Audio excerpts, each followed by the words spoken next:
lá no dicionário Aurélio, que você tem em casa, na página 304, tem como definição substantivo masculino: é fato que se pode tirar proveito ou ensino. Bem, verdade é que nós temos como referência, espelho, modelo, exemplo a ser seguido e copiado, que é a pessoa do Senhor Jesus.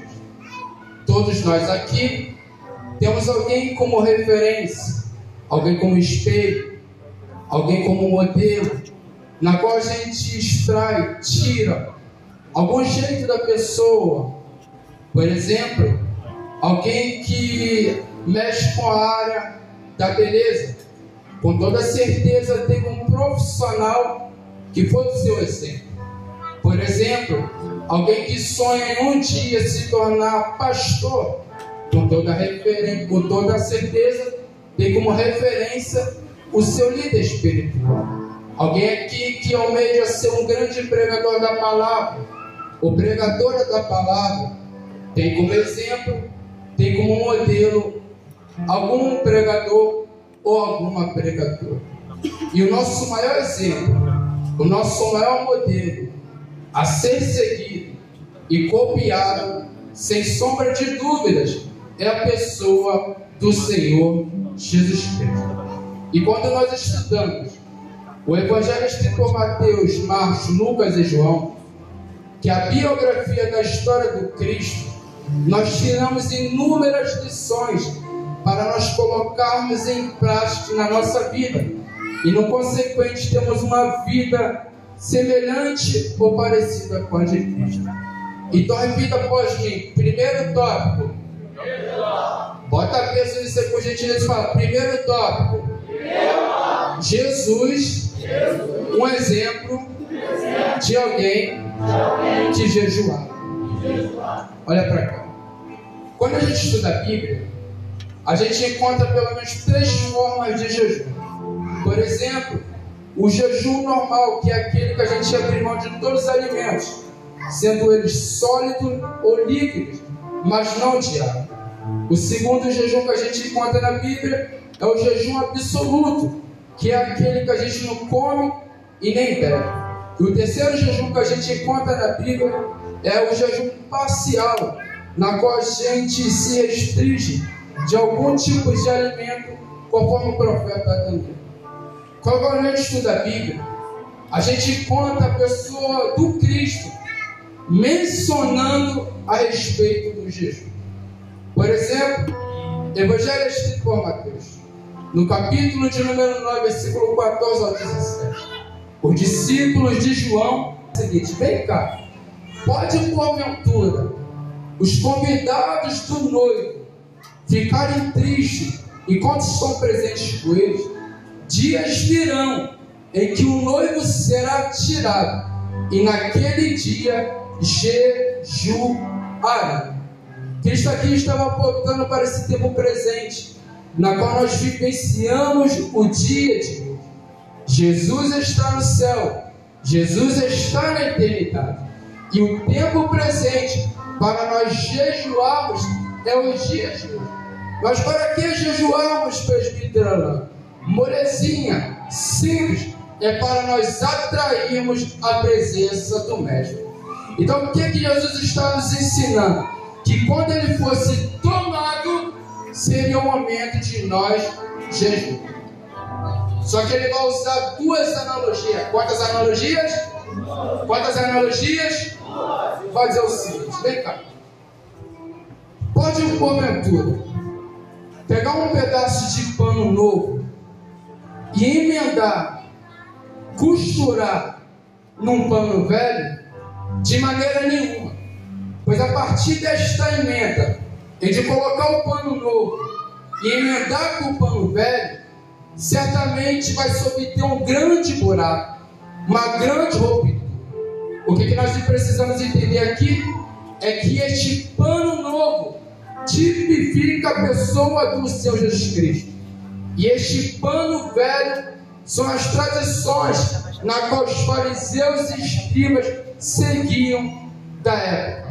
uma tradição totalmente legalista, uma tradição totalmente fora dos padrões de Deus.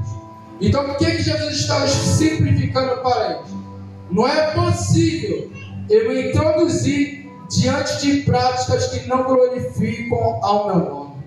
Não é possível eu me introduzir, me ligar com práticas que não glorificam ao meu nome. Eu gosto disso, essa analogia que Jesus se utiliza, porque ele é bem categórico e a gente tira disso. Jesus jamais vai se adaptar a nossos padrões que não glorificam o nome dele, porque Jesus não veio para nós vivermos uma vida de emenda, uma vida de gambiarra. Jesus veio para a gente viver na totalidade com ele. Jesus veio nesta terra, morreu por mim e por você, não para que a gente venha viver de soluções provisórias serem resolvidas. Muito pelo contrário, o grandão pisou nessa terra, além de modificar a tua situação, é transformar teu caráter, é transformar a tua vida, e você andar uma vida diante dele que glorifica o Pai.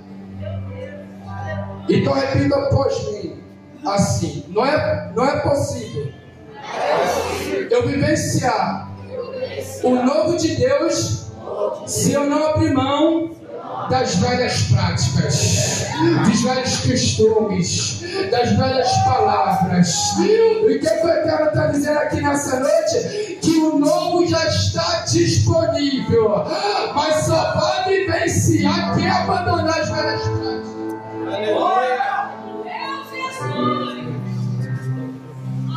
Aí eu gosto, irmãos. Estive comentando com o presbítero Fernando. Jesus está falando aqui a respeito de emenda, que não se pode colocar um pano novo e emendar no pano velho. Trabalhando lá, meu pastor na empresa, tem trabalho que cobra vai pegar fácil. O gerador estava assim no canto, que é aquele que fornece a energia, e o martelete estava do outro lado, ligado pelo fio. Só que o fio estava descascado. E os meninos pegaram um plástico e começaram a enrolar. Sendo que aquele problema que estava visível não foi solucionado. E quem se aproximava e tocava do fio que estava envolvido pelo plástico, o que acontecia? Tomava um choque. Então o que Jesus está dizendo nessa noite? Que quando eu vivo uma vida de emenda, eu transmito para pessoas risco de morte.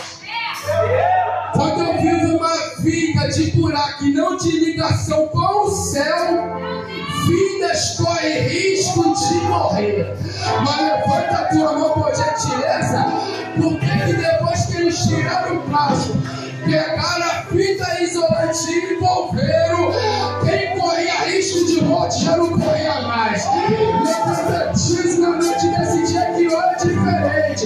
Jesus está envolvendo algumas coisas, solucionando por completo, e ninguém vai correr risco de morte.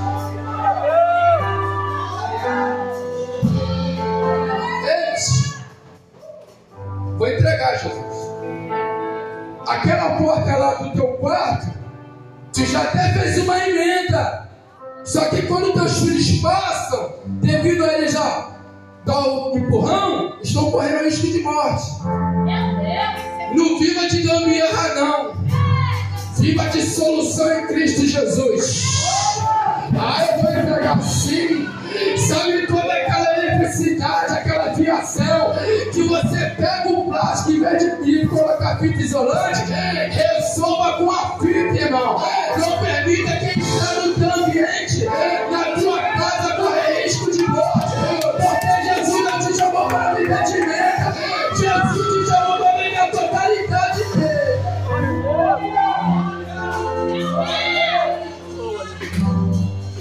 Aí, irmãos, a segunda analogia que Jesus vai se utilizar é do outro. Ele vai dizer o seguinte, ninguém coloca um vinho novo em outro velho, porque certamente quando viu o novo foi depositado no outro, devido ao multiuso que ele já foi exercido, já foi utilizado, quando viu fermentar-se, ele se expandiu. E não, consequentemente, não suportaria a novidade que estava chegando. Então, o novo, para poder se adequar, era necessário abandonar o velho. O novo, para poder se adaptar, permanecer, era necessário abandonar o velho. E o novo chegar. O que quer dizer com isso, presbítero, na noite desse dia? Que o novo de Deus já está disponível. Mas você só vai desfrutar e conservar se você abandonar o velho e as velhas práticas que não glorificam a Deus. Deus tem um novo para a tua vida neste ano 2024. Deus tem um novo na tua vida, na tua casa, meus Deus. Dentro daquela empresa que tu trabalha. Mas é necessário para você desfrutar, abandonar as velhas práticas. Então Jesus falou de jejum. E aquilo que ele falava sustentava com a sua ação. E qual o texto que nos mostra que Jesus jejuou? Mateus capítulo 4, versículo 2. E tendo Jesus jejuado 40 dias e 40 noites, depois teve fome. Então Jesus é o nosso exemplo de uma vida de jejum. Repita comigo, segundo tópico. Jesus, um exemplo de pregador. Olha só como ele é nosso exemplo de mensagem, conteúdo. No Evangelho escrito por Mateus também, no capítulo de número 4, versículo 12 ao 17, a Bíblia diz que Jesus agora vai se retirar de Nazaré e vai se dirigir para a Galileia e vai habitar numa cidade chamada Cafarnaum. Qual é o nome da cidade? Qual é o nome da cidade? Próximo. As cidades marítimas de Zebulão e Naftali. Só que o texto diz que o deslocamento de Jesus para esta cidade e alcançar esse povo de Zebulão e Naftali era uma profecia liberada pelo profeta Isaías. No capítulo 9, versículo 1 e 2. Então a gente vê de uma maneira bem clara, explícita, nítida, que Jesus está debaixo de uma palavra de profecia. Jesus está debaixo de uma palavra de promessa. Só que para a promessa se cumprir, a palavra se cumprir na vida dele, esta promessa era condicional. Era necessário Jesus estar no lugar na qual a palavra direcionou ele para ficar. Então a gente para pessoas que estão falando assim: você está debaixo de uma profecia, de uma promessa, mas para ela se cumprir é necessário você seguir a orientação da palavra do Senhor. Olha para cá. E aqui eu abro um parêntese. Quando a gente estuda a Bíblia, o assunto agora é que Jesus está debaixo de uma palavra de profecia. E que profecias para se cumprir, promessas para se cumprir na nossa vida, é necessário nós fazermos a nossa parte. É isso que eu estou falando, pegar essa pressão. Quando a gente estuda a Bíblia, a gente vai encontrar profetas vivendo promessas liberadas por Deus, mas promessas condicionadas. E elas só foram realizadas quando os profetas colocaram em prática. Base bíblica, presbítero, claro. 1 Reis, capítulo de número 17, versículo 2 centímetros. Deus se manifesta para ele e diz o seguinte: Elias, levanta-te, vai-te para o Oriente e habita no ribeiro de Querite.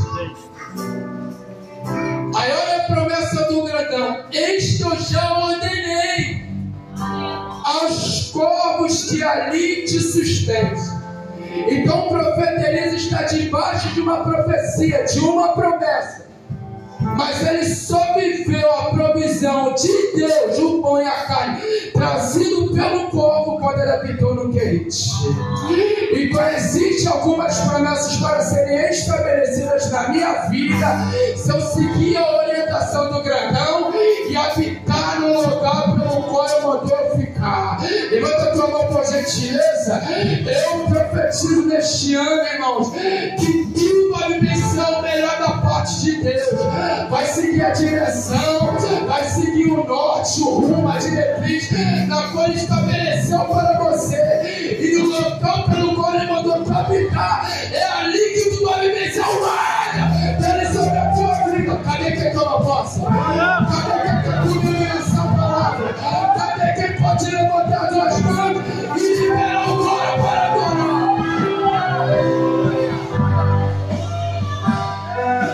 Eu estou colocando na sua cabeça que para promessas serem realizadas na nossa vida, é necessário nós fazermos a nossa parte.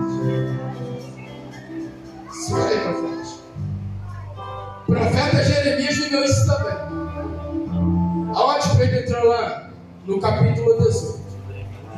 Grandão se revela para ele assim: Jeremias, levanta-te e desce à casa do olheiro. E lá, olha a promessa: ouvireis as minhas palavras, ou a minha voz. Então Jeremias está debaixo de uma promessa, debaixo de uma profecia. E ele só vai viver quando ele pisa na casa do olheiro. Então, promessas, nós estamos no ano da promessa. E é isso que eu quero colocar na sua cabeça, da mesma forma que o Espírito Santo colocou na minha. Ele já liberou a profecia, já liberou a promessa, mas é necessário você aqui na terra fazer a sua parte. Vou esclarecer para você. O concurso, Deus já fez a promessa que você vai passar. O edital já está lá, mas faz a tua parte, se inscreve, paga o boleto. Deus já te falou que você vai ser especializado na área pelo qual você mais gosta de atuar. Mas vai lá naquele curso, se inscreve, estuda, se capacita, porque aquilo que Deus te prometeu irá se cumprir. Aleluia! Aí aqui Jesus, quando ele estava debaixo de uma profecia, ele vai pregar para aquele povo que andava em trevas, andava no vale da morte. E o texto diz que Jesus vai começar a pregar: arrependei-vos, porque é chegado o reino de Deus. Olha para cá. Quando a gente busca no original grego, que é a língua do Novo Testamento, esta palavra arrependimento significa metanoi, que tem por direção mudança de mente, mudança de pensamento. Então o conteúdo da mensagem de Cristo era mudança de mente e não movimento, mudança de caráter, mudança de vida. Porque quando a mente muda, no automático o corpo também muda. Porque quem dá direção para o nosso corpo é a nossa mente. E o que Jesus está dizendo para pessoas aqui nessa noite? Neste ano de 2024, existem promessas que você só vai vivenciar se tu mudar a tua maneira de pensar e de agir. Jesus é esse exemplo de pregador. E ele diz mais: é chegado o reino dos céus. Que mensagem linda! Que conteúdo que Jesus tem na sua mensagem. Porque além de ter arrependimento, também tem o quê? Reino. E toda a mensagem que tem como conteúdo arrependimento e reino, o resultado são almas. O resultado são vidas. O resultado são pessoas alcançadas pelo Senhor. E aqui você viu com seus próprios olhos nessa noite o reino sendo anunciado, a mensagem sendo pregada, a mudança de mente indo até você, pessoas liberando essa palavra. E qual foi o resultado? Pessoas foram alcançadas por ele. Então Jesus é o nosso exemplo de pregador. E terceiro tópico e último, para nós terminarmos. Jesus é um exemplo de um homem de renúncia. Repita para mim. Jesus é um exemplo de uma vida de renúncia. Antes de eu começar com os textos básicos e aplicar, eu vou te provar que hoje, de alguma forma, você renunciou. Celular despertou de madrugada ou de manhã bem cedinho. Ar-condicionado estava com clima de montanha. Edredom estava quentinho. Mas quando o despertador tocou, você... Caraca, tem que trabalhar. Tem que fazer curso. Tem que preparar o café da manhã para a família. E você não renunciou, sim ou não? E a maior evidência que você renunciou hoje foi o fato de você estar aqui. E o que significa a renúncia, presbiteriano? É negar ou rejeitar algo ou uma atitude. E Jesus falou sobre isso. Evangelho é escrito por Lucas capítulo 9, versículo 23. Olha o que ele diz. Lucas 9, 23. Aquele que quiser vir após mim, negue-se a si mesmo, tome a sua cruz a cada dia e siga.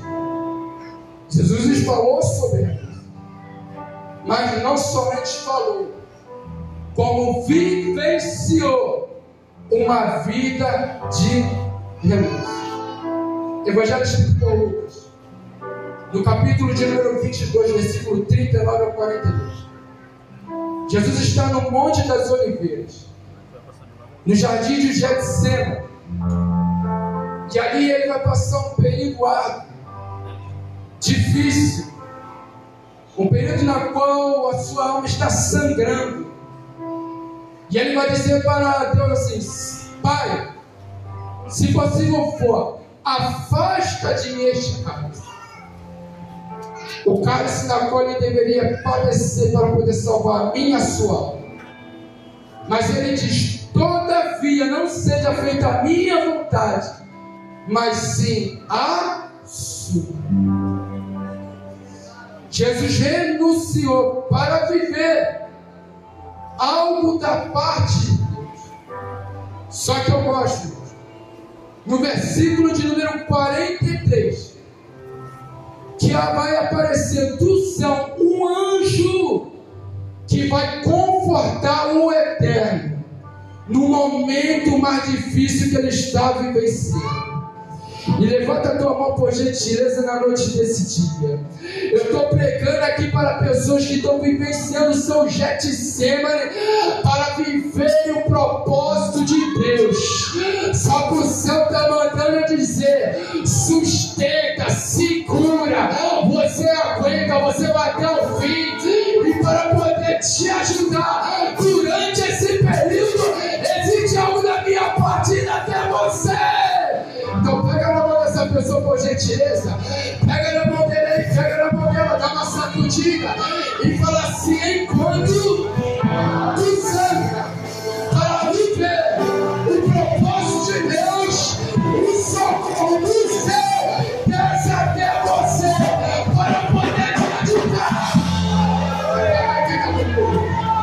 Cadê quem pode levantar a mão? Cadê quem pode adorar?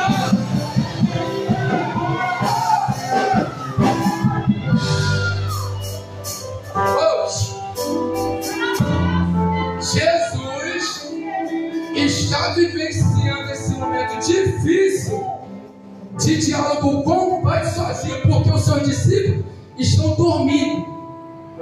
É Deus dizendo: neste lugar de imprensa, neste lugar apertado, em que a tua alma está angustiada, Deus está dizendo, além de eu estar te contemplando, existe o socorro da minha parte indo até você. Tua casa não sabe, tua família não sabe, teu patrão não sabe, tua patroa não sabe, teus vizinhos não sabem, teu pai não sabe, mas tem um que tem os olhos como chama de fogo, que está te vendo e sabe de tudo. Glória a Deus. Jesus foi um exemplo de uma vida de renúncias.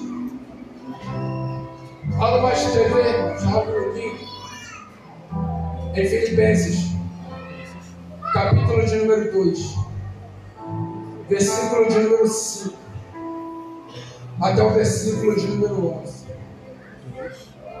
Olha o que Paulo vai escrever. De sorte que haja em vós, em vocês, o mesmo sentimento também que houve em Cristo Jesus, que sendo em forma de Deus, não teve por usurpação ser igual a Deus, mas esvaziou-se a si mesmo, tomando a forma de servo, fazendo-se semelhante a homens, e achado na forma de homem, humilhou-se, renunciou-se a si mesmo, sendo obediente até a morte e morte de cruz. Aí o versículo aqui, de número 91. Paulo vai declarar a recompensa que Jesus recebeu pelo fato dele ter renunciado para viver o propósito de Deus. O que é que Paulo diz, presbítero? Por isso, também Deus o exaltou soberanamente e lhe deu o nome que é sobre todo o nome, para que ao nome de Jesus se dobre todo o joelho dos que estão nos céus, na terra e debaixo da terra, e toda língua confesse que Jesus Cristo é o Senhor, para a glória de Deus o Pai. O que é que Cristo está nos ensinando através dessa palavra? Que se tu sustentar e viver o propósito de Deus, honra da parte do grandão, do eterno, vai alcançar a tua alma. Jesus foi um exemplo de uma vida de Deus. Ele foi honrado por Deus. E lá em Mateus 4, quando ele renuncia a todas as propostas de Satanás, no versículo de número 11 a Bíblia diz que tendo seus resultados Satanás, quem chegou? Os anjos e o serviram. É Deus dizendo para mim e para você, que se tu renunciar atitudes e ações para viver o meu propósito, eu te honro no céu e te honro na terra. Eu te exalto no céu, mas também te exalto aqui na terra, oh glória a Jesus. E este ano 2024 essas promessas serão realizadas na tua vida, porque você entendeu que para viver o tempo de conquista é necessário nós seguirmos o exemplo de Jesus. Uma mensagem reflexiva para você entender, porque daqui a pouco o culto vai terminar. Daqui a pouco cada um de nós vai vivenciar a nossa rotina. E se nós não renunciarmos algo, a gente não vai viver o tempo da conquista. A gente não vai viver aquilo pelo qual Deus já tem preparado para nós. Estamos já no dia 15, já percebeu que você fez promessas na virada do ano que iria fazer, iria realizar, iria renunciar, e até o dia 15 de janeiro, até agora, nada. Falou que abriu mão de séries para dar mais crédito à palavra, e até agora nada. Falou que iria lá na empresa colocar um currículo, mas só que está dormindo até meio-dia. Até agora não. Falou que iria se preparar para um concurso público, mas até agora nem sequer se inscreveu, não renunciou, não fez. É isso que eu quero te conscientizar. Ô Jesus, da mesma forma que Jesus ele colocou na minha mente, que a gente está durante todo esse período de janeiro dentro de um tempo, de uma campanha, tempo de conquista. Só que para conquistas serem realizadas é necessário nós seguirmos o exemplo de Cristo e vivermos uma vida de renúncia. Deus me trará para que Deus me chamou para inúmeras coisas e para conquistar. Mas como diz em 1 Tessalonicenses 5:9, olha para quem Deus nos chamou. Está escrito assim: porque Deus não nos destinou para ir, mas para aquisição, para a conquista de quê? Da nossa salvação. A maior conquista que a gente tem é da salvação da nossa alma. O resto são detalhes. Mas para você viver esta conquista, é necessário você renunciar a si mesmo, as suas vontades, o seu eu, e viver uma vida em Deus e desfrutar o melhor da parte. Se coloque de pé, por gentileza, nesta noite. Em nome de